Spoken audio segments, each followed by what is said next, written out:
What is up, everyone? Welcome to another episode of the NerdBall Fantasy Football Show. I am your humble host, dendrologist specializing in the conservation of the endangered Robert Woods, an astronaut aboard the Pitts 8 Moon Expedition, Pete Rogers.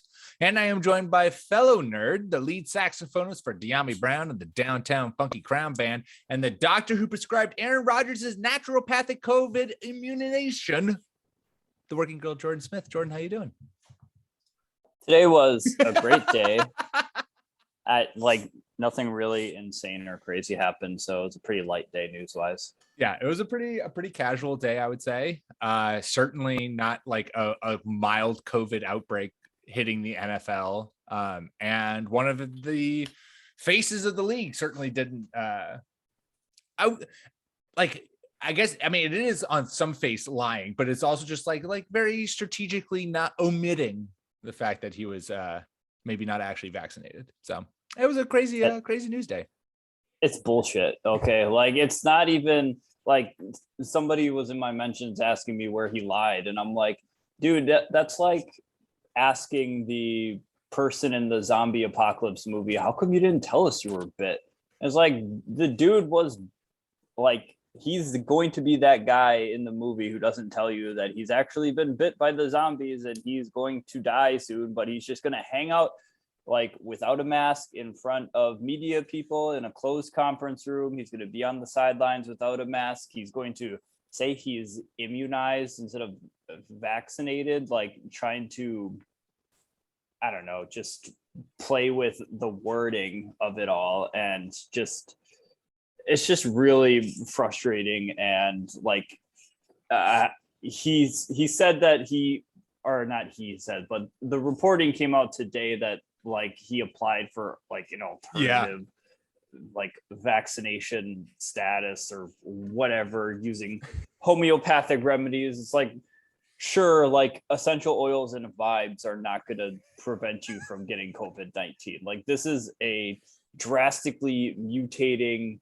virus, and I'm sure there are some listeners out there who are like, this is a personal choice, this shouldn't be something that we discuss, but I don't know, it's a matter of public health, and it's also a matter of making sure your team can win. The best chance for your team to win is to make sure your best ability is availability, and right now Aaron Rodgers did not do that. It's not like he got hurt or something, or it's not even like he got hurt celebrating on a touchdown or something. We've seen that happen before, right. But no, this is something that was entirely preventable. He has had every chance to make sure it was preventable. It's week 9. We're coming up on week 9. It's been 2 months already. Give me a break. And the Packers are coming off of a huge victory. They're 7-1, huge victory against the Cardinals, in which they were understaffed, and it was a perfect game plan in Arizona. You now have a big game against the Chiefs, which we'll obviously talk about when we go through the game by games, but not a good look for old A-Rod, who has done a very successful job of not disenfranchising himself, but disloving himself from the general populace this last, I don't know, 6 months between his little off-season spat and then this whole thing blowing up in his face. It's all right, Rodgers, maybe next time we get the shot and we get vaccinated, and this whole thing isn't a conflict at week 9 when the Packers are 7-1 and looking to cement themselves atop the NFC. But I mean, I love that he's made this whole production in the offseason about getting people to Green Bay and making sure the front office is doing enough for him to win, and he doesn't feel like the front office had his best interests at heart when he's playing for this football team. But it doesn't seem like he has his very own self-interest at heart. This is something that, if you're worried about your legacy, or if you're worried about wanting to win Super Bowls, how about you make sure you can actually play in the games? And I don't know, it's really dumb, and I'm really mad about it. I hope he gets fined up the wazoo for this stupidity. It's I want to know what he's going to say next in terms of releasing a statement. If you want to play the semantics game, Aaron, I feel like that's what's going to happen. Pretty much. But yeah, not a great look. We'll obviously jump into it more when we get to the Packers versus Chiefs, which again had all the recipes for like this great game, and here the Packers are understaffed yet again because Aaron Rodgers didn't want to get the prick. But let's get into week 9 starts and sits as we always do. It was, I think we were feeling a little cocky, Jordan, last week about how good we've been doing in our weekly picks. Because this past week we did not do well. I did get the win. I went 8-8, and you went 6-9. But wow, it was a lot of really bad picks by both of us. First of all, no one could have, like, on some level we should have guessed the Bengals would have lost. But on the other hand, it's like, what are they going to lose to the Jets? Mike White's going to throw for 400 yards. But yes, there was a lot of wild plays. Me thinking that the Jaguars were going to beat the Seahawks. Both of us unanimously picking the Lions to beat the Eagles. Yeah, the Eagles just slapped the Lions too. Not even like a close, like the Lions were in it. Not even a mild competition. But we promise for those who rely on us to try to make some money in their picks, we're gonna do better this week. We promise. We were hunting like the goofy games, and we just got the wrong ones. Like we should have bet Jets. And one quick aside here, not to be that guy, but you went 8-8 last week, and I went 6-9. I feel like you either have one too many games or I have one too many few, because that's only 15 to 16 games. Oh, good point. All right, we'll have stats and information work on it during the show, and if I'm 6-10, just ignore it. But hey, if I'm 8 or 7-8, then then we won't ignore it. I like that. That's fair. All right, let's get into it, and let's start Thursday Night Football. The Jets at the Colts. What do we have? 2-5, 3-5 teams battling it out. The Jets coming off of a big win. The Colts coming off of a loss to the Titans. What do you like in this game, Jordan? I need to stop giving the Colts so many like props, because they're 3-5, and I feel like they're going to win every single week for some reason. I need to stop that right now, but still, but they're winning this week. Well, if Mike White Lotus wants to dunk on the Colts, that'd be fine with me. But I'm a little hesitant about the Jets backfield right now. They kind of blew up last week because it was a Mike White check down show. I think he didn't throw the ball more than 15 yards down the field. He still ended up with 400 yards, which is pretty sweet. Teddy Bridgewater could only dream, but it was not a game script that favored the wide receivers. It was definitely a game script that favored the running backs. So I'm fading them against the Colts, who are the top ranked run defense right now. They've only allowed 2 rushing touchdowns to running backs this season. The Colts are number 1 in rush DVOA, and they've held Derrick Henry. They held Derrick Henry last week to 2.4 yards per carry on 28 carries. He hurt himself. Like, he hurt his foot, and I think he went back in even. But he's still got 28 carries, which is a lot, which is like a pretty big sample size. So Michael Carter and Tyler Johnson, I have to eat a little crow because I told you not to play Michael Carter last week, so I hope you did. I did. It was glorious. If they could do all their damage through the passing game again, then they could be good, like, flex plays. And I would lead Michael Carter more because he's obviously just going to be the top guy. Tyler Johnson's kind of buoying his numbers by getting some catches and finding the end zone every now and then. But it's a Michael Carter show right now. Yeah. Just quickly to your point about Captain Checkdown Mike White somehow finishing with 400 yards with a dot of 4.2. The ball. That 400 yards entirely coming after the catch. And you're right. Like, this is one of these things where it's so often I have Michael Carter. I held on to Michael Carter all this season so far, waiting for this moment. And I said last week, like, going up against a Bengals defense that was super susceptible to running backs catching the ball, and that's exactly what happened. Michael Carter saw 14 targets, and I think Ty Johnson had, let me quickly look, 6 targets. So like their damage was done through the air. Carter also had 77 yards and a touchdown on the ground. But you love that it took advantage of that matchup. Now you're going up against a Colts team in Indianapolis that is much better against defending the run. And like, yeah, I as a Michael Carter manager, I don't love your sentiment, Jordan. I just want to keep riding Carter for as long as possible and have him as my RB2 now that he's emerged and just ride off into a glorious sunset. But you're right. This is, it's very easy to like, after that success, just keep him in your lineup and not think about it anymore. Be like, he's emerged. I don't have to worry about starter sitting him. If you can fade, if you can get out from the Jets backfield this week, then I certainly think you should. I agree with you because it is a really tough matchup. And also it hasn't been as true this year, but Thursday night games are always just weird and just weird shit happens in them. And so it very easily could be that, Mike White turns into a pumpkin again. And this rushing game becomes really nothing against an elite Colts defense.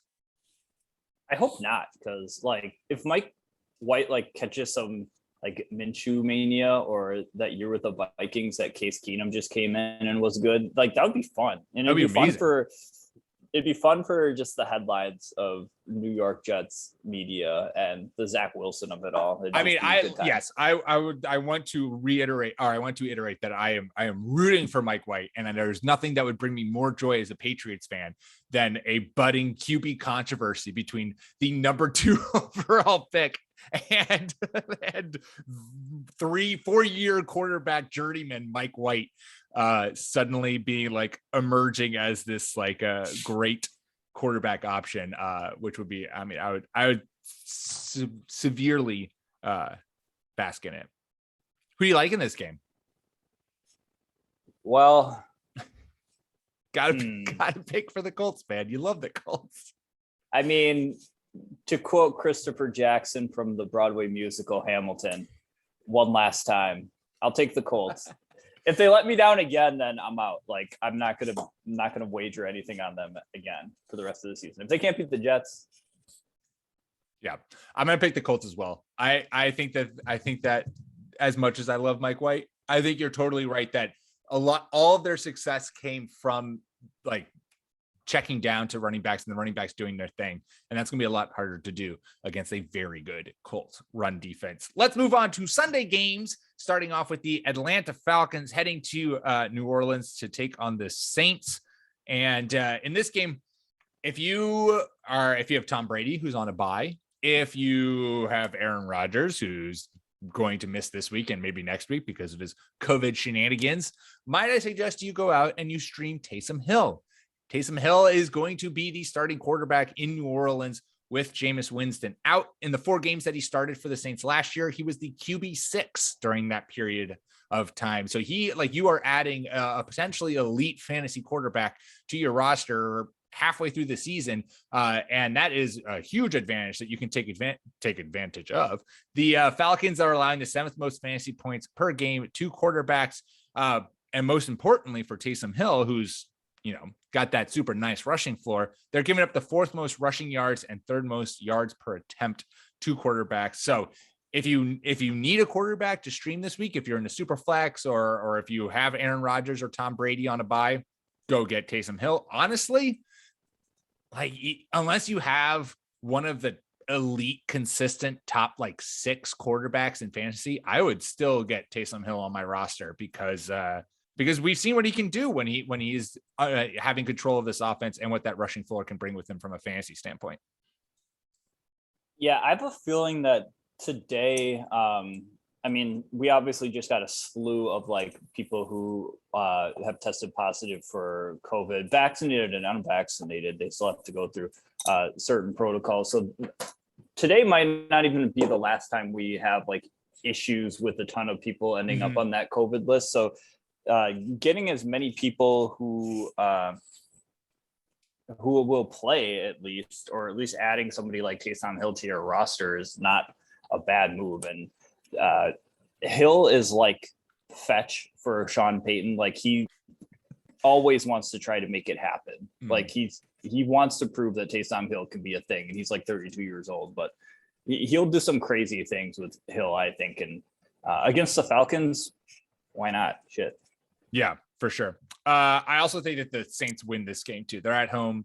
The Falcons, we both put our faith in the Falcons last week to go to take on the shitty Panthers and be like, come on, let's go win there. And they couldn't even handle that. Thanks, Falcons.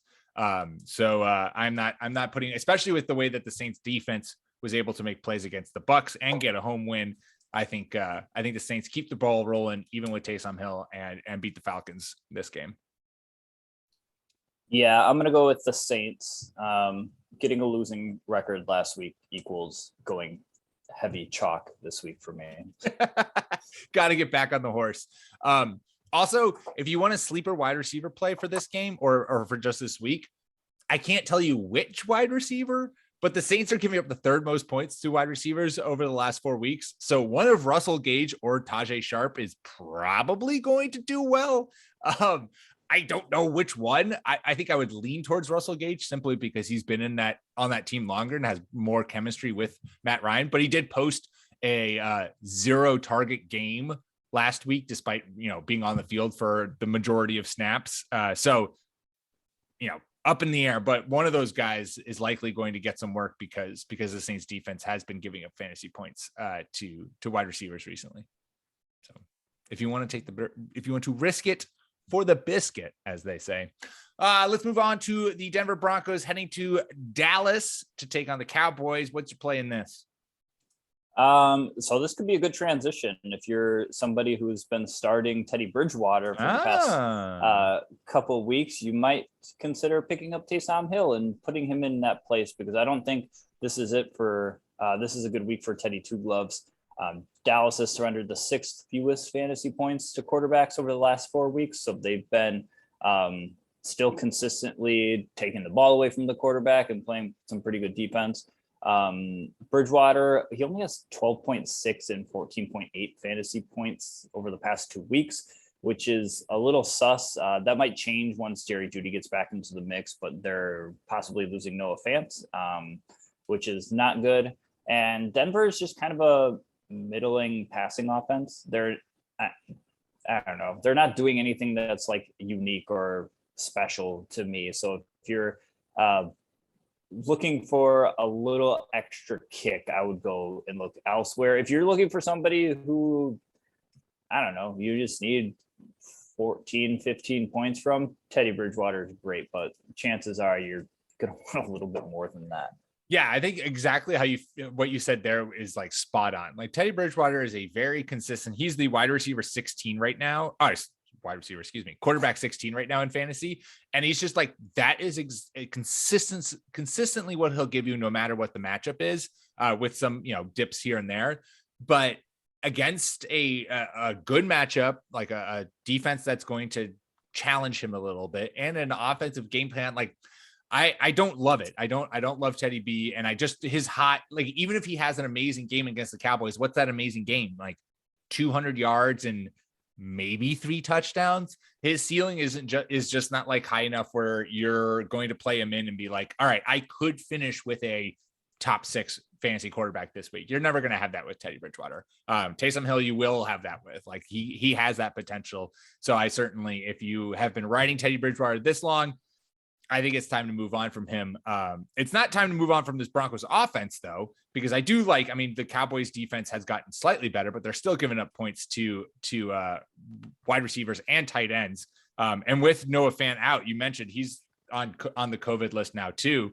I will not try to butcher this name, but Alberto, the now starting tight end for the Broncos, is not a bad stream, as he came in last week after missing a bunch of weeks with injuries, 3 targets, 34 yards, but is in a good matchup where the game script could likely be that the Cowboys are going to, run this game up early, and their Broncos are going to have to throw the ball to try to stay in it. And Alberto might see an increased target load without Noah Fant there anymore.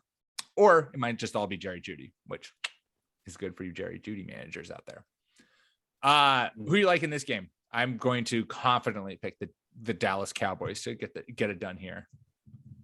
Yeah, I'm going to pick Dallas because Dallas was lighting it up with their backup quarterback last week, which is and Cooper Rush came in great. And suddenly turned Amari Cooper into a wide receiver one. Somehow, I would really love Amari Cooper to like be a reliable wide receiver one with Dak Prescott and not needing, Cooper Rush to come in and be the person to spark that fire. But I mean, I guess I'll take it. I'll take it, Amari Cooper. Whenever you give me a wide receiver 1 week, I will take it. Let's move on to the Patriots heading to the Carolina to take on the Panthers. And my play for this week, you can't tell me I never talk about defenses here, because it's time to stream the Patriots defense. They've recorded at least 2 sacks and 2 interceptions in each of the last 2 games. Currently, Sam Darnold is in concussion protocol, and Phillip Walker is going to start. He's taking reps with the first team, which has me very, very down on the entire Panthers passing game. DJ Moore, I have ranked as my wide receiver 16. Robbie Anderson is down in the 50s. This just feels like one of those games where both of these teams have very good defenses, and it's just going to be kind of this slugfest that really no one's going to have real fantasy value coming out of. So I would stay away from kind of all of the players in this game. If Christian McCaffrey is back and on the field, obviously you start Christian McCaffrey. I think Damian Harris has been really hot recently, and so you're not going to bench him. But both of these passing games, I would fade away from pretty hard this week, just because of how well these defenses are playing in recent weeks. Trying to think, it looks like it was last year when Phillip Walker, Madam PJ Walker, got into a game against Detroit. Looks like he went 24 of 34, 258 yards, 1 passing touchdown, but 2 picks. So I mean, he can sling it a little bit, except he played in week 17 as well and completed 5 passes on 14 attempts and had 3 picks. So that's not great. You're either getting an okay game or an absolutely terrible game. It could be one of those situations, again, where a backup quarterback just steps in and is like, oh, we don't know what to do with this. But I feel like Bill Belichick generally knows what to do with this. I think Billy B knows what's coming. Also, it pains me to say this, but this is a Stephon Gilmore revenge game. And if Stephon Gilmore doesn't come away with a pick in this game, I would be very surprised. I feel like he is gunning hard to put the hurt on Belichick and the Patriots team and how they did him wrong, because goddamn, would have loved him to stay in New England, but he seems like he got the Panthers traded for him for one purpose only, and we saw it last week, and that was covering Kyle Pitts and shutting Kyle Pitts down. That is why the Panthers went out and got Stephon Gilmore, and he did a very good job at it. So successful trade, Carolina Panthers. I am going to pick the Patriots in this game because I will never pick against the Patriots. Who do you like in this game, Jordan? I'm going to pick the Patriots too, because I kind of think they've started to figure some more things out, whereas the Panthers have kind of been fool's gold in the first 8 weeks. So the Patriots, the defense is rounding into form. Damian Harris and their running game has been really good. And then Mac Jones has just kind of not made mistakes, which is a Bill Belichick special. That's the recipe he wants to win by. And so they were able to take down the Chargers last week. And let's keep the train rolling against a much inferior opponent in the Panthers. Let's move on. Minnesota Vikings heading to Baltimore to take on the Ravens. And what do you like in this game? This is going to be a strong Hollywood Brown play for me. He's obviously wide receiver 11, so you're going to play him anyway, but just feel good about that decision because Minnesota has allowed the 6th most fantasy points to wide receivers over the past month. He also had 14 targets not last week because they were on bye, but the week before that, and that was the first game that stud rookie wide receiver Rashad Bateman was able to play in. So that's a lot of targets, Minnesota is also the top team defensive wise against tight ends for fantasy in the past 4 weeks. So Mark Andrews might not be all that open. I might rely a little bit more heavily on Marquise Brown to do a bit of the heavy lifting. So it's a strong Hollywood Brown play for me. Yeah, I also think it's a strong Rashad Bateman. I mean, I'm starting Rashad Bateman in my home league pretty confidently as my wide receiver 3. Since coming back or since starting for or playing for the Ravens, he's seen at least 6 targets in both games. So I like in a matchup that he can exploit, especially with Danielle Hunter tearing his pec and now out for the year for the Vikings. Like that defense they're not going to have a pass rush. Lamar Jackson, I think, is going to cook. And I think we're going to see a Ravens passing game. Like, look what we expected this Ravens, or look as good as the Ravens passing game that we've seen in the past now that you have Hollywood Brown, Marquise Brown, and Rashad Bateman on the field at the same time. And I think your point about Mark Andrews is really good and could mean even more work for both of those guys. So I like it. I like firing them both up, especially because I feel like that people still feel like the stink of the Ravens not passing is still on them. And I feel like you can get some good DFS value on those guys because of that. Yeah, agreed. Who do you like in this game? I want to be saucy and pick the Vikings, but the Vikings just looked like a hot mess last week against who'd they play?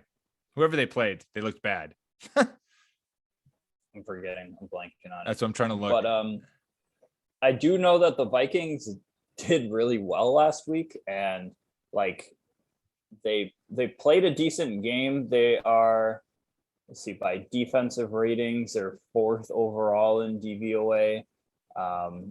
Granted, they lost Danielle Hunter to a pec injury, but this isn't like a terrible team, and they have talent. They just can't put it together. They're just not on par with anything.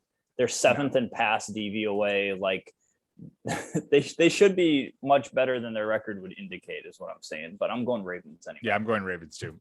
They lost to the Cowboys last week, and that's right, Cooper Rush. Cooper Rush just lit them up. I feel like the Vikings need. I don't know if it's firing Mike Zimmer. It's certainly getting out from, like, moving on from Kirk Cousins. Like it's the Kirk Cousins purgatory where you're just like you have an above average quarterback, but not good enough to make a real difference. And so that perpetually is going to put you like, a wild card team that loses in the first round, and you don't want to be stuck there. And they need to move on from Kirk Cousins and either bottom out and get a good quarterback that way, or try to bring someone in and restart the offense. That method. Zimmer's destiny is to, in my opinion, I think kind of wrongfully be terminated from this Vikings gig, go and be a defensive coordinator for like 2 or 3 seasons and be incredibly good again, that people are asking, why doesn't this guy have a head coaching job? Yeah. And we'll find out again that's just how it rolls. The same thing happened with Todd Bowles and Tampa Bay. It'll happen again. Yeah, that feels very likely, extremely likely. Let's move on to the Cleveland Browns heading to Cincinnati to take on the Bengals. 2 teams, Bengals coming off of a loss, the Brownies coming off of a loss. The Brownies in a little bit of turmoil with all their Odell Beckham chaos. For me, I'm starting T. Higgins this week as a wide receiver too. Since he's come back from injury, he has seen 7 targets, 6 targets, 15 targets, and 6 targets. Only 8 other wide receivers have seen more targets during that span, one of them being his teammate Jamar Chase. But it is clear that with him back on the field, over this span, that Joe Burrow has been trying to get him the football, and they've been looking his way. He should have had a touchdown, or he almost had a touchdown against the Jets last week. As is, he still finished with 97 yards on 4 catches. And against Cleveland, the Browns giving up the 4th most fantasy points per game to wide receivers over the last 4 weeks. I feel like this is going to be a get-right game for the Bengals offense. Maybe the Browns offense can get right too. Maybe we see Nick Chubb be the Nick Chubb we know and love. But Jordan, you tell me, man, like what Odell has to get out from under this team, right? Because like Odell can still play, and for whatever reason, man, he and Baker just the cards have never, or the stars have not aligned since he's come to Cleveland. Yeah, this is something I've been on for like almost his entire tenure with Cleveland, once you really see him out there with Baker, it's not a situation that seems to mesh very well. And sometimes you just don't have that chemistry. Like, I think Baker Mayfield has probably got more talent than Eli Manning, but Odell Beckham was on like a Jerry Rice pace with Eli Manning. And sometimes that's all it takes, is just to be in the right situation. I know advancing to like your third team in however many years is not great for a wide receiver that's so young, but I think that might be the best move. And overall, I think it's weird the Browns just kind of spun off their access since they lost Nick Chubb and Kareem Hunt. And I don't know what really happened. It's a weird situation there. Yeah. I mean, it's apparent that like their offense, as we all know, and everyone points out, like the offense is constructed around that ground game and those two backs being that attack. And when you don't have them, things look a lot different. I mean, they were able to get the win against the Broncos, which maybe says more about the Broncos, with Case Keenum under center and Dearness Johnson there. But it's still bad. It's a bummer. It's a bummer that Odell, I feel like to me, it's the biggest bummer is that Odell has been like, because of his diva-ishness back in with the Giants, that like, I feel like a lot of people think that this is Odell's fault for not having success in Cleveland, when in reality, it's like kind of Baker's. I mean, there's blame to be shared both ways, but like Baker, there was his Odell's dad sent out the video of 11 minutes of Odell Beckham running wide open over the last 2 years and Baker just missing him. So like Odell still has it, and on the right team. I think we will see him play for a different team in 2022. And we will see, I hope we see more of the old like Giants Odell than the Browns Odell, which will yet again convince me that I need to draft Odell in every single one of my teams in fantasy, because this will be the year. That is almost as certain as Mike Zimmer becoming a defensive coordinator after this year. I'm going to pick the Bengals to win this game and a bounce back, because I think the Browns, despite how well maybe Baker's handling the pressure of being asked about his relationship with Odell, kind of think the Browns might have a little self-destruction slide coming in them. Yeah. I don't know. Also, too, I want to say let's not act like the New York Giants, after trading Odell, were just the model for functionality. Oh, yeah. After they did that. It's, who do I want here? I'm gonna go with the Browns. Ooh, all right. Just, I mean, eventually we have to pick different teams. Yeah, I think I'm just gonna do a little FU action for the Browns. Shout out Jackson Carman, though, on the Bengals rookie offensive lineman. He won't get any love in any rookie of the year bids, but I see you, Jackson. No one pays more attention to the offensive line than Jordan Smith. Bills at Jaguars. Jordan, tell me what you could possibly want from the Jaguars on this game. Nothing. You don't want anything from them. This is a scary game if you are anticipating playing any Bengals players. I wrote down specifically, don't even consider Carlos Hyde. If James Robinson doesn't play, Hyde would be the next person in line to tote the rock for a team that's surprisingly really good at offensive run DVOA. They're number 2. I think that largely has to do with what James Robinson has been able to do mostly. And Trevor Lawrence can scoot as well. But the Bills are the number 1 team by defensive DVOA. They're 5th against the run. They've allowed the fewest fantasy points to running backs on the year. And yeah, even if Robinson does play, I also have a note here that maybe you should just look elsewhere if at all possible, because there's a good chance that it could end up into a pretty tough week for you. It also feels like, on the flip side, the Jaguars have the absolute worst pass defense per our NEF ratings on NerdBallFF.com. And it feels like a game where the Bills could be up like 31-0 after the first quarter. And the Jaguars just can't run the ball because you're down so much. You got to at least make it a vain attempt to get back into the game. And so certainly Carlos Hyde is out of the picture. I think I agree with you. I think James Robinson is also out of the picture this week. Honestly, I wouldn't really start anyone from the Jaguars. I have Marvin Jones ranked much lower than I ever have this week because of how good the Bills defense is. And on the flip side, like it's fire up every single person in this Bills offense because of how bad the Jaguars defense is. And that's including in their backfield. Zach Moss has been pretty heavily involved in the Bills passing game in recent weeks. Last week, he saw 7 targets. The weeks before, he saw 4 in both. So if the if the Bills like do move the ball through the air aggressively against the Jaguars defense, which they should, because the Jaguars can be very vulnerable to that. Zach Moss might be a sneaky play for this week, but really you're firing up like Stephon Diggs. You're firing up Emmanuel Sanders. You might even play some Cole Beasley this week if you're feeling saucy. This is not a game to get cute and play any of your Jaguars players, I would say, if you've been holding on to them this long. It's also not a week to pick the Jaguars to win. Yeah, with that being said, I'm picking Jacksonville to pull off the biggest upset in team franchise history. Yeah. It would be an absolutely brutal look for Buffalo if they lost this game. Yeah, that would throw a wrench into like who leads the AFC. Like obviously the Titans now are on top of the AFC outright, but without Derrick Henry, we don't know what they're going to look like. If they lose to the Jaguars, I don't know. Who do we crown king of the AFC then? Who's to say? Yeah. If the Ravens just stormed the Vikings, then I think the Ravens could return because they're coming off of a bye. People have forgotten maybe how good they were looking before the bye. But yeah, the Bills don't go losing this game. It's not a good look for you. Let me assure you.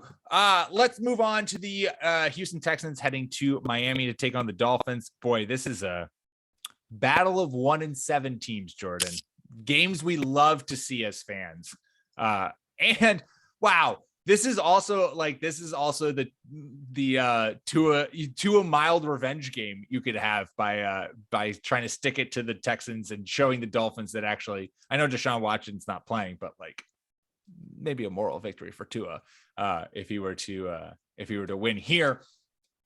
And a Tua win and a Dolphins win here starts with the passing game, and that's why obviously you're firing up Jalen Waddle again. But I'm also super high on, and you should be starting if you should have gotten him this past week, and you should be starting Devonte Parker. Shout out to Ian Hartitz of PFF for this stat, but wide receivers with at least 7 targets in every game they've played this year: Cooper Kupp, DJ Moore, Deebo Samuel, Calvin Ridley, and Devonte Parker. He's coming off of the best game of the season: 11 targets, 8 receptions, and 85 yards, and that was coming off of 3 weeks missed with a hammy, and against this Bills defense that we just highly touted. So it's clear he is a vital part of this Dolphins passing game. He can be very productive even in a negative matchup.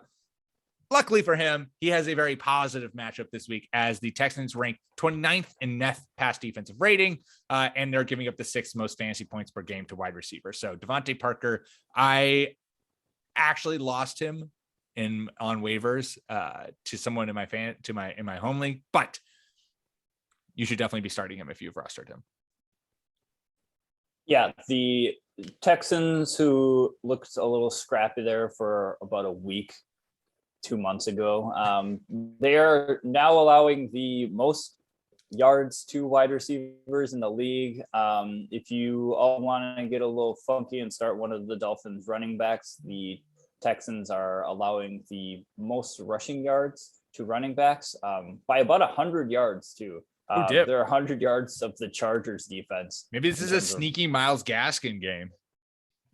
Yeah. On the other side too, I can't leave this podcast without mentioning Brandon Cooks because one of the only teams I mentioned, the Texans are 6th in receiving yards allowed to wide receivers. The Dolphins are up there at number 3, third most allowed. So Brandon Cooks, he came back in a big way last week. He did come back in a big way. Brandon Cooks, who's like, I looked at it because he's my DFS play of the year of the week over on my wide receiver rankings at nerdballff.com.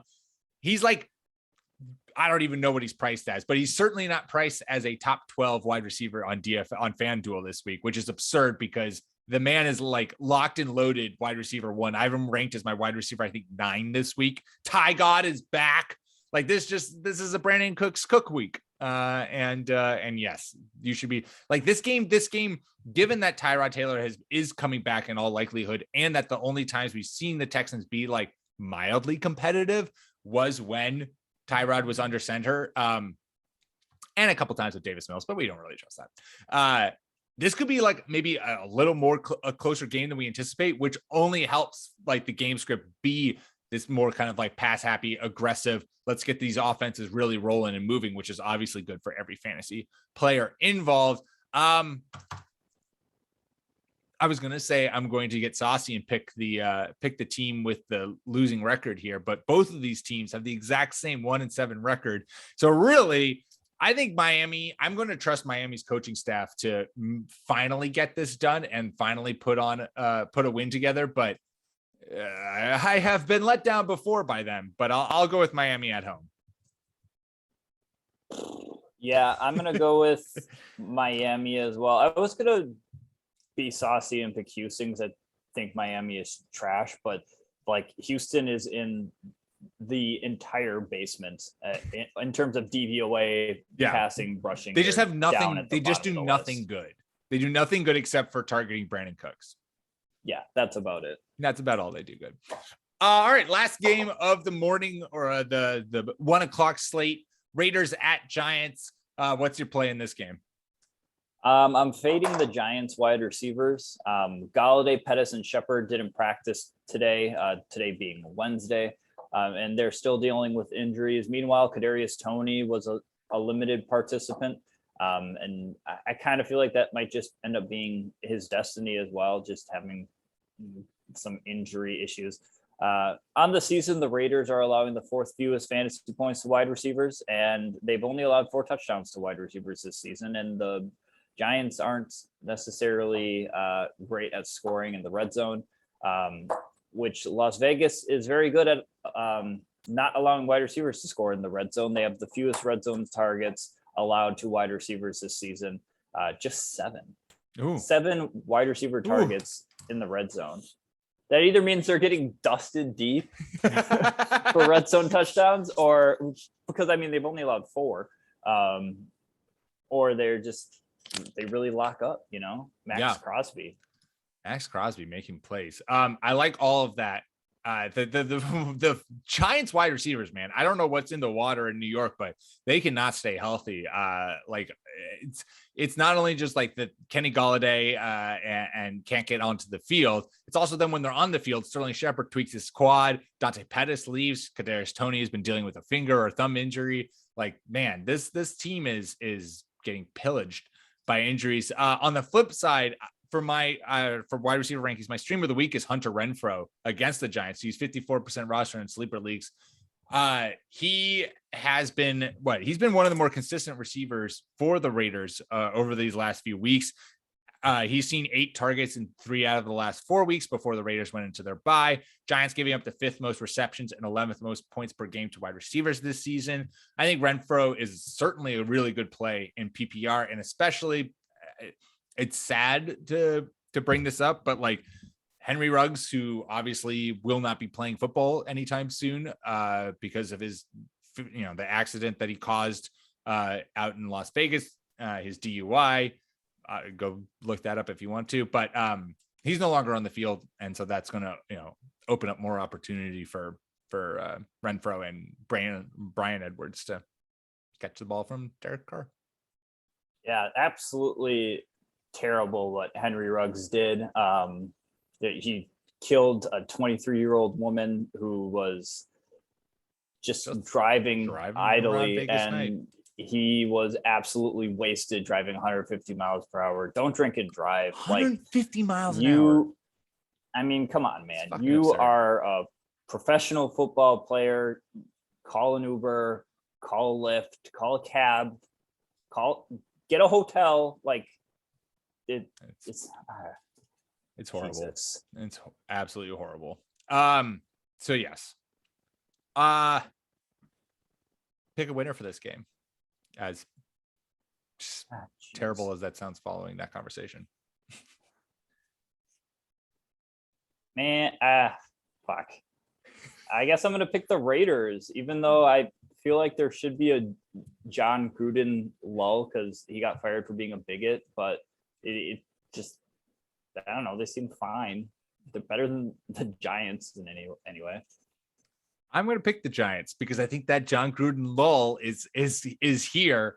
I also think that like the Giants didn't look bad against the Chiefs Monday night. And partially that's the Chiefs just self-imploding, but it's also like, you know, this offense has something to work with. And I wonder if just so much has happened for this Raiders team that eventually it's going to catch up with them, and you know, they're not going to be able to stay focused or whatever, you know, whatever happens. Maybe I am wrong, and maybe this team will be able to continue to push through all of the drama that has surrounded the team this year. But it feels like eventually these kinds of things catch up to a team. And I think the Giants at home, coming off of a close loss against a good team, I think they could put it together. They could put it together and they could win. That's what I'm going to say. Before we get to the afternoon games, I wanted to let you know, listeners, about our Patreon, patreon.com/nerdballff. We have all kinds of perks for those who wish to join, including joining our staff Discord channel to talk football throughout the season, our Starts and Set hotline, where you can send your most pressing Starts and Sets questions and we will answer them. And you can answer questions to the podcast to be answered live on the show. So if you want to support us, go to patreon.com/nerdballff.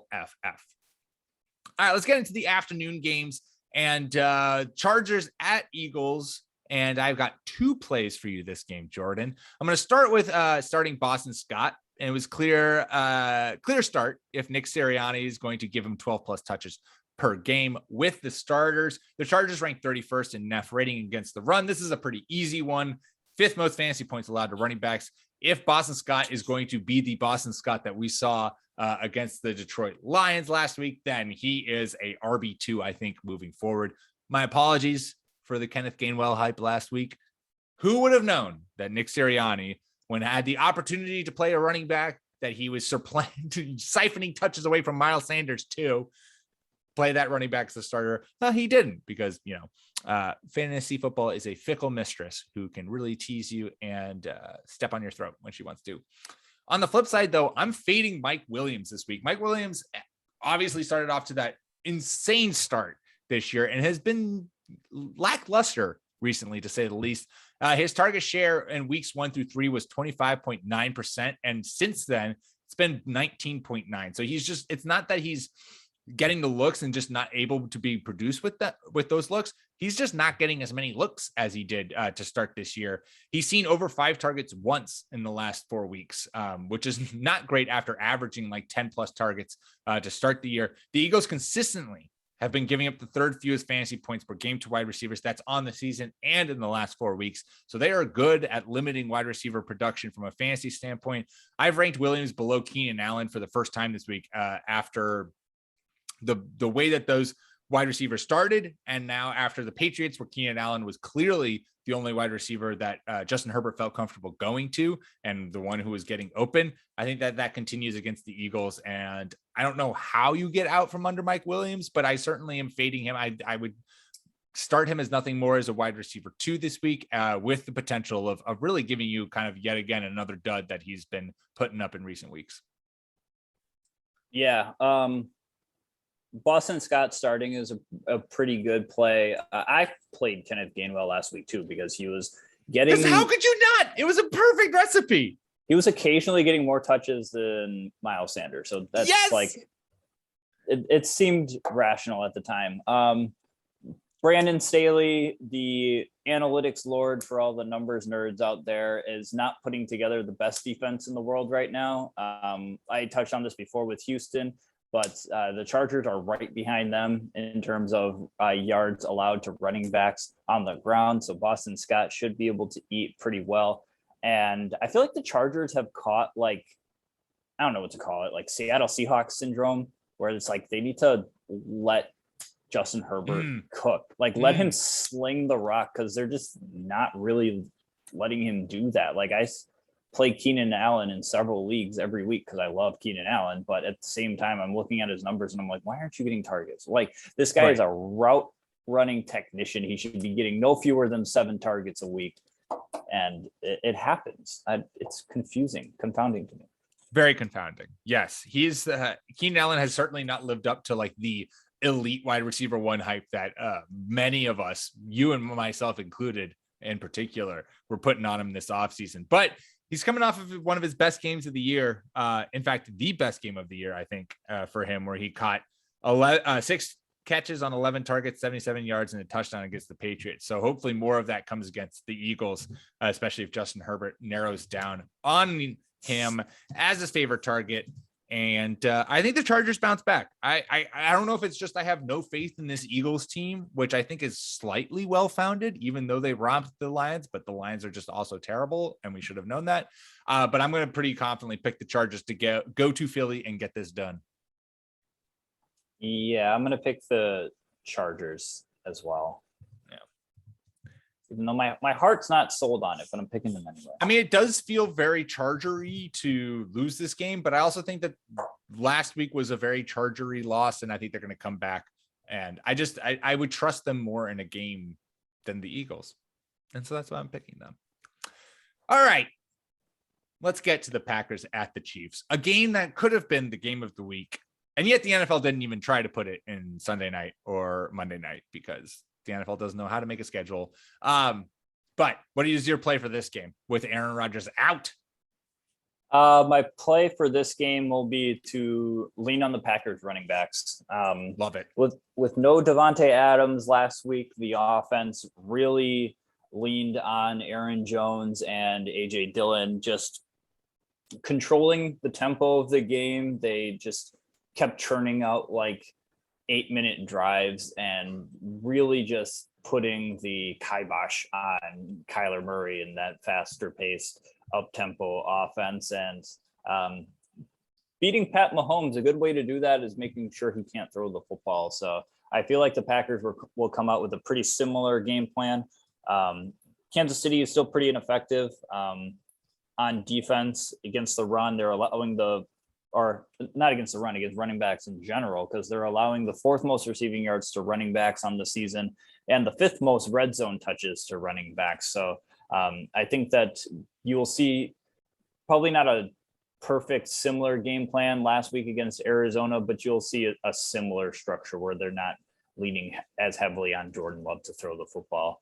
A side note too is that I should have mentioned this in the Texans game too. Watch out for Brevin Jordan.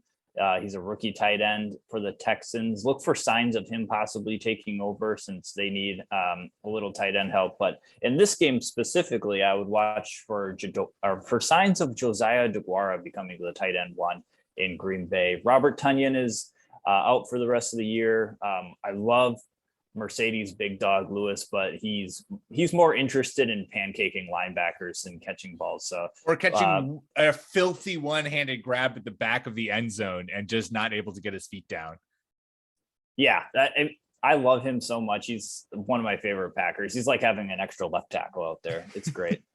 DeGuara is a great call. He came in for Tonyan against the Cardinals and was like, he saw 2 targets for 20 yards and they were running screens for him. Like they were getting him involved. It didn't seem like they were changing their play calling too much with him on the field and Tonyan out. I absolutely love the calls for the Packers running backs. I had it in the notes right under it. AJ Dillon as a sleeper start. And I can't agree with you more. I think that you're obviously going to fire up Aaron Jones. And I think that AJ Dillon again is a very serviceable flex play this week against a Chiefs defense that routinely lets you run on them because they just don't want you to pass aggressively, which is now what teams are doing to the Chiefs. And shocker, it works when you run too high against Tyreek Hill and Patrick Mahomes. Patrick Mahomes can't throw deep, and that makes them play conservative football and turn the ball over. Jordan, how confident are you in Jordan Love? Does he get the win? Does his first start, does he throw for 300 yards, multiple touchdowns? Now we have a QB controversy in Green Bay. Honestly, I would love for that to happen. Like, it would be great if Jordan Love just came out and oh my god, it would be glorious, slinging it. I'm gonna pick the Chiefs with an asterisk win though. It's like they're gonna win, but we're not gonna be able to tell like how good either team is just yet because Packers obviously don't have Rodgers. You know, it's gonna be one of those things. God, I really want to pick the Packers here. I think if the Packers win with Jordan Love, the Kansas City Chiefs might have some legit issues. Yeah, they're. Have you seen the list of like their drafts from the past couple of years? It's not good. Like it's pretty bad.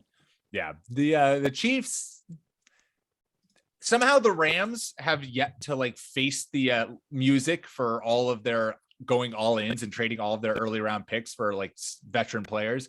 The Chiefs are facing the music right now when it comes to their Super Bowl runs and some of their investment plans that they have made.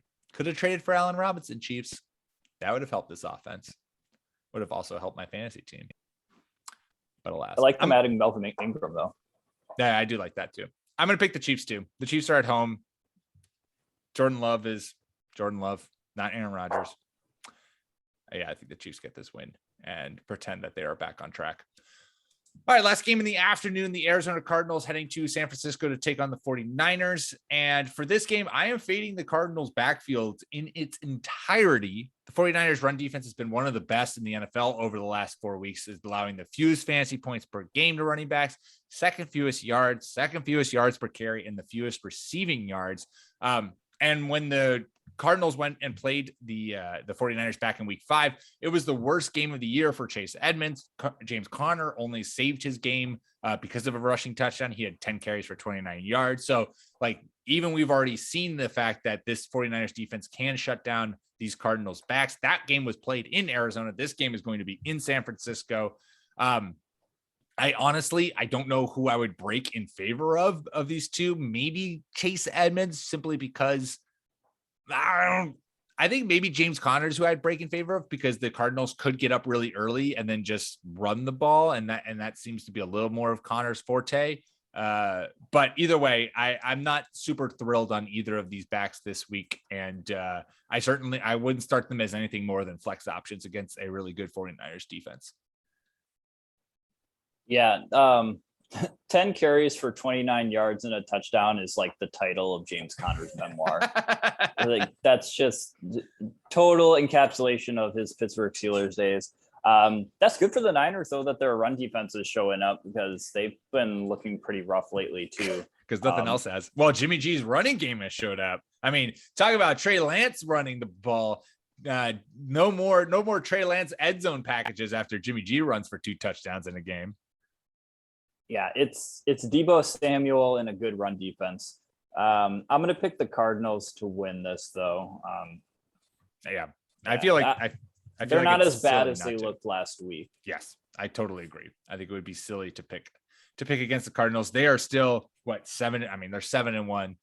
I think they also, I feel like I need to actually, if we really put in the time and effort in these picks, and this is why we always brag about how good we are at this, despite the fact that we don't put in the time or effort in this, I would know like all of the different NFC or NFC West, how like all the teams play each other, because there is definitely trends. It's like the Cardinals always beat the Seahawks, and the Seahawks always beat the Rams, and the Rams always beat, like, there is a pattern that you can tell. And I think the Cardinals also always play well against the 49ers, which maybe maybe it's the reverse. Whatever, doesn't matter. We're all picking the Cardinals. They're the better team. That is true. Also, quick note: AJ Green not going to be playing. He's on their COVID list, which means Rondale Moore back into your fantasy lineups. Not necessarily as a start, but certainly someone as you can put back into you can monitor again. He will be relevant because AJ Green's 6 targets that he gets every single game will be up for grabs. Let's move on to Sunday Night Football. Tennessee Titans heading to Los Angeles to take on the Rams. What do you got in this? Oh, I picked a defense too this week. We're talking defense. Love it. I'm going with sitting some Titans and starting the Rams defense. Los Angeles is 9th in total defensive DVOA right now. They're 8th in pass, 18th in rushing defense. They've allowed the second fewest fantasy points to opposing offenses, just generally. They're tied for the lead in interceptions and lead the league in sacks. And they just added Von Miller, who is not an all-pro, like, great defensive end linebacker like he used to be in the Cowboys Super Bowl runs, but he's still a very good player who suddenly gets to play but with Aaron Donald. Like, we've seen some lesser pass rushing talents come in and just collect huge paychecks after they've gotten finished playing with Aaron Donald because he's that much of a force multiplier. So Titans losing their MVP and Derrick Henry. I'm not so certain I'm sold on Jeremy McNichols being the guy who's just like next man up. But what about Adrian Peterson coming off of the couch and playing with 3 days of practice? Oh yeah. I mean, I love that CBS Sports tweet of like, still don't think Adrian Peterson's got it. Here's a clip from him 3 years ago. That's like, dude, that was like 15 years ago in running back years. Holy shit. Rams defense, I plug it in. Don't even worry about it. Sunday night's not going to be a very good game for the Titans, I don't think. Yeah. Clark said this on the Monday show, and I think it's the perfect, like, Adrian Peterson. I have added Adrian Peterson in many of my leagues because the workload is going to be enough that he will probably get some fantasy production, but he is definitely, like, at this point in time, he was this way with the Lions last year. Like, he will get what's blocked for him, and the Titans have a good offensive line and they can open up holes, but he's not going to be breaking off, probably even 10-yard runs. He will be getting you, like, slowly getting you 4 to 5 yard chunks down the field, and then we'll probably score a touchdown. And his fantasy value comes to the fact that he might get like 20 touches a game. I think that Jeremy McNichols could have sneaky value in this game because he has time and time again been the pass catching back for the Titans throughout his time there so far this season. Let me bring up his numbers so I can look at them, but he's seen 4 targets, 3 targets. He had a 12 target game against the Jets. He saw 3 targets last week against the Colts for 33 yards, caught all 3 for 33 yards. In a game where the Rams could just, like, where this could be a shootout and both teams are really passing the ball in order to keep, or specifically the Titans are passing the ball to kind of keep up with the Rams, because this Rams team is now like Super Bowl favorite in my opinion. We could see Jeremy McNichols maybe have a sneaky PPR role, given the fact that the Titans have to throw the ball in order to stay in this. But yeah, I think the Rams win this game. Maybe not pretty easily, but I definitely don't think you'll at any point be like sweating in your britches about whether or not the Titans will win this game. You said you're picking the Rams, right? I don't want to make sure you weren't being saucy. Yeah, I'm picking the Rams. Yeah. Okay. I'm looking up some lineman stats here to see if I can determine whether or not it is a lot of Tennessee's yards come from Derrick Henry or from the offensive line. Okay. It looks like they're kind of middling though. Okay. They're like 18th ish. Yeah, 18th in adjusted line yards.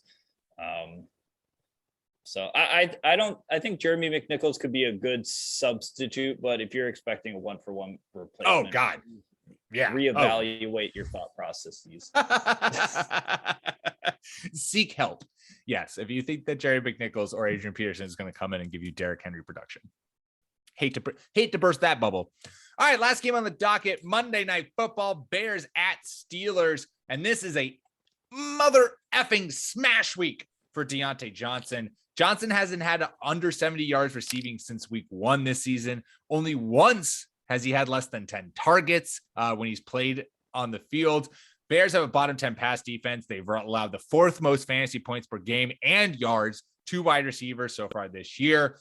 Deontay Johnson I've ranked as my wide receiver 7 this week. He is absolutely going to feast on this Bears defense. And in a game where like maybe Justin Fields builds off of what we saw against the Saints, against the 49ers, and he gets that ground game going again, but certainly not Ben Roethlisberger. Like just Deontay Johnson might be my pick in those Monday DFS lineups. He might be my captain / MVP and get that 1.5 multiplier boost because of how good his game is going to be. Yeah, unlike Chase Claypool, who is like a field stretching guy and they don't really use him on a lot of underneath stuff. Deontay Johnson does a lot of underneath and intermediate stuff. So he's like one of those guys that's not impacted by how shitty the Steelers' offense and offensive line has been, much like Najee Harris, is because Ben Roethlisberger doesn't have to stand back there forever waiting for a play to develop. He's definitely got to get the ball out. So I like Deontay Johnson just to continue to keep putting up numbers. The Bears haven't been that great in pass defense. And I think he's going to continue to kind of eat under the radar. I feel like radar. Yeah, unless you have Deontay Johnson on your fantasy team, you're not really hearing a whole lot about how decent of a season he's having. Yeah, like last week with the Steelers playing the Browns, I was like, I saw the scores, whatever, 15-10, and I was like, seems like the Steelers offense didn't really do much. And then I looked at Deontay Johnson's stat line, 13 targets, 6 catches, 98 yards. Like it's just the man is a constant, high end wide receiver 2, fringe wide receiver 1 on a weekly basis. And the only reason he's not that on the season is because he missed a game. And he hasn't quite had the touchdown production, but that's because Ben Roethlisberger can't get the ball 40 yards down the field. But in a matchup where like Deebo Samuel absolutely feasted on the Bears last week, I foresee Deontay Johnson doing the exact same thing, and his target share is strong enough that it's really hard to think he's not going to see the work that it requires to get the job done. All right. I'm going to, I guess I'm going to pick the Steelers. They're at home. It's Monday Night Football. I feel like Justin Fields could do some magic this game after rushing for 100 yards against the 49ers, but do I really want to put my faith in the Bears? Probably not. So I'll go Steelers.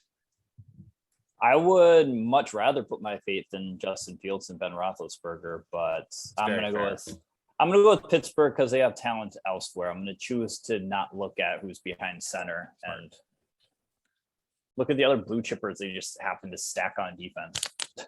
I like how a week after we went wild with our picks, we are on the same level except for 2 games.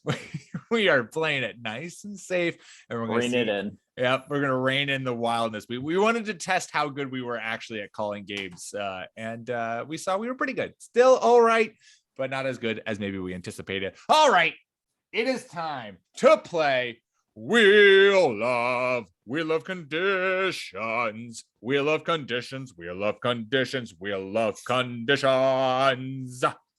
In which we spin a wheel, which gives us conditions in which we will draft a DFS lineup for the week. Jordan, we won $9 last week. Yeah, that's our highest money total, back, right? Yeah, it is. We made money back and then some. So thank you for the wheel for making us have a little bit more help in actually being able to win money. And so this week, let me get everything situated.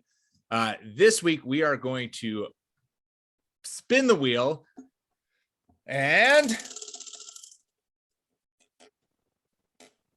we are drafting from teams with 6 or more wins. So that is the limiting factor for this week, which means only good teams. The wheel saw us having success, and they want us to have more success, Jordan. So let's start off with let's first look at who those 6-win teams are. 6+ wins. That would be all the expensive guys, I'm assuming. Well, it's like the Cowboys, the Packers, the Cardinals. That's all we got. Wow, not a lot of 6-win teams. There's a lot of 5-win teams, but everyone's kind of middle of the pack. So it's Cowboys, Packers, or Cardinals is really who we can pick from. Do we get the Rodgers discount on Jordan Love for this game?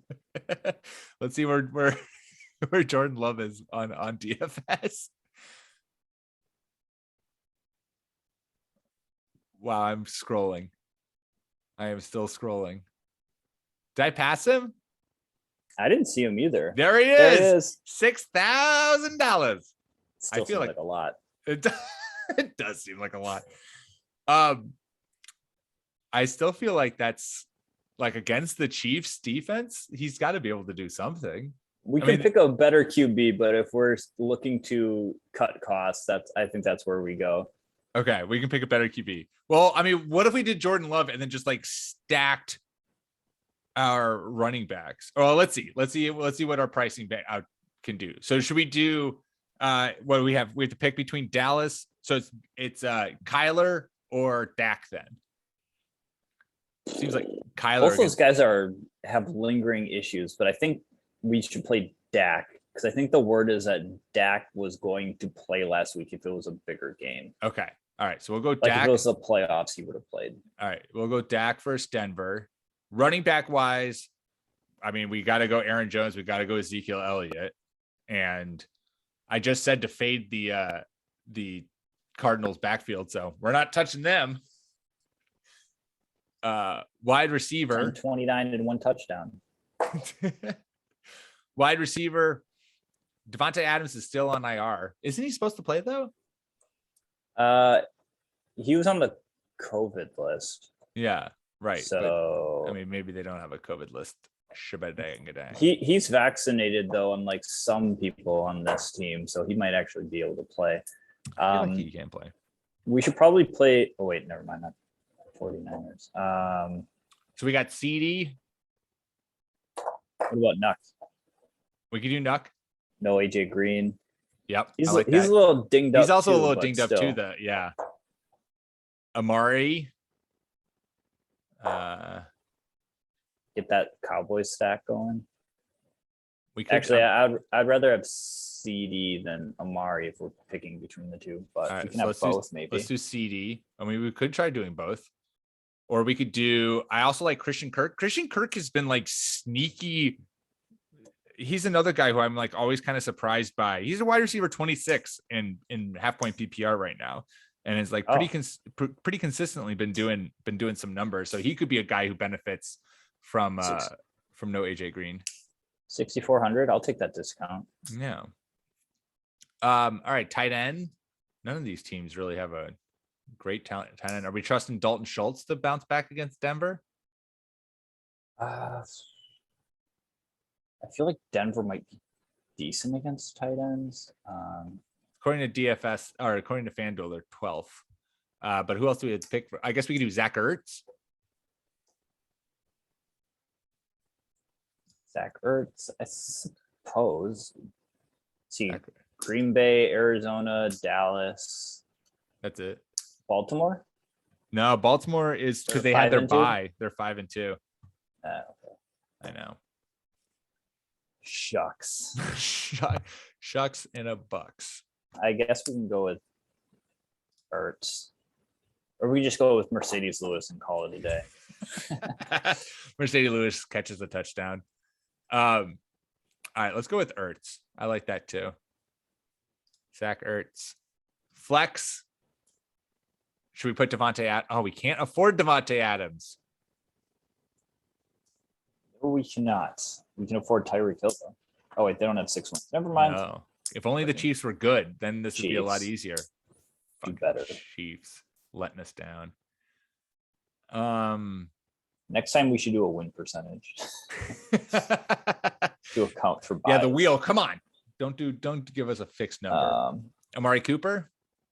How much would that leave us for defense? Let's see. 1,900, which is not enough. Well, so let's see how much we only can pick between 3 defenses. So we have Green Bay's defense against KC. Dallas for sure. Yeah, that's a good point. All right, Dallas. Or wait, who does Arizona play? San Francisco? I would go Dallas still. Yeah, Dallas against Denver. I just made the case for why you should not be playing Teddy Bridgewater. So what if we hear me out, Jordan? Hear me out. What if we do go Jordan Love? How much does that free up for our flex? If it's enough to do Devonte Adams, then yes. Yeah, that's how I'm feeling too. Jordan Love. No, it's still not enough for Devonte Adams. That's a lot of money though, 6,800. That is. What if we got rid of Christian Kirk? We put in Devonte Adams as our flex, and then 4,200 for wide receiver. That doesn't exist. Damn it. Nope. Like, how much is Rondell Moore? Rondell Moore, 5'3". So we need to shed 1,100. What if we then go Mercedes Lewis? We're gonna make this lineup work, Jordan. Mercedes Lewis is definitely catching a touchdown. How much is Dalton Schultz? Dalton Schultz is more expensive than Zach Ertz. Can we do Josiah? We can do Josiah. We can do Mercedes Lewis. Number 30, they're ranked 32 against tight ends, Jordan. Pick your tight end. I kind of want to. Let's do big dog Mercedes Lewis. Yes. Just because he's either going to catch a touchdown or score 0 points. I like how the offense we're choosing to stack is the Packers offense. Instead of, we were running out of cash there. I don't think we were. It's true. We would have had to do some real magic legwork here if we wanted to kind of stack a different offense. All right. Well, there we go. There is our 6 or more win lineup. We got Jordan Love starting at quarterback, Aaron Jones, Ezekiel Elliott, DeAndre Hopkins, CeeDee Lamb, Rondell Moore, Mercedes Lewis, Devonte Adams, and Dallas Cowboys. Ooh, this lineup is going to look really bad if Devonte Adams does not play. And if Mercedes Lewis doesn't catch a touchdown. But we're riding high. We were riding high last week with our picks. We're riding high this week with DFS because we won $9. So we're not good about like tempering ourselves. When we reach a high, we push for higher. Awesome. Well, there you go. That's all we got for you this week. Please rate and subscribe to the podcast on your podcast platform of choice.